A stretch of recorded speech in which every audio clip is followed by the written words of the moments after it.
The following segment is sponsored by Martin, Harding and Mazzotti.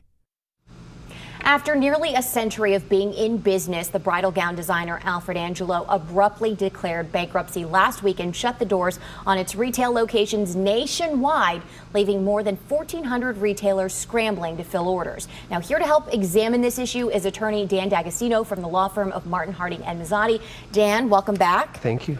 Nice to have you here. So let's kind of just get right into it. Why would a retail giant like Alfred Angelo just declare bankruptcy so abruptly like this? Right. Usually it's because of years of long-standing business decline. You know, they probably have been operating in the red for a while.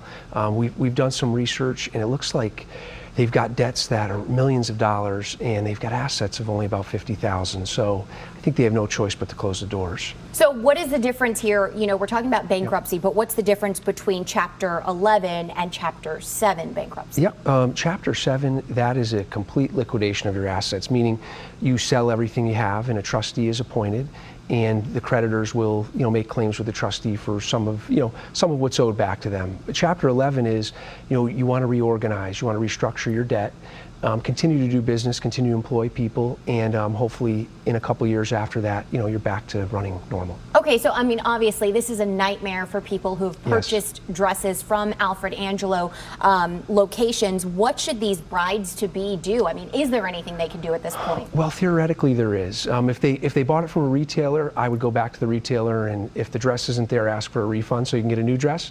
If they did buy it directly from Alfred Angelo, they're going to have to make a claim with the trustee, and unfortunately probably not have the refund in time to get that new dress. Wow. Yeah. So, I mean, is like what recourse? Anything? Well, they can make a claim with the trustee, or they could file a civil lawsuit against them directly. But because of the lack of assets here, chances are if they do get something, it would probably be only pennies on the dollar, unfortunately. All right, Dan, thank you so much for being here and answering these questions. We really appreciate all the helpful information. Anytime. Thank you. All right. Thanks, Dan. We do have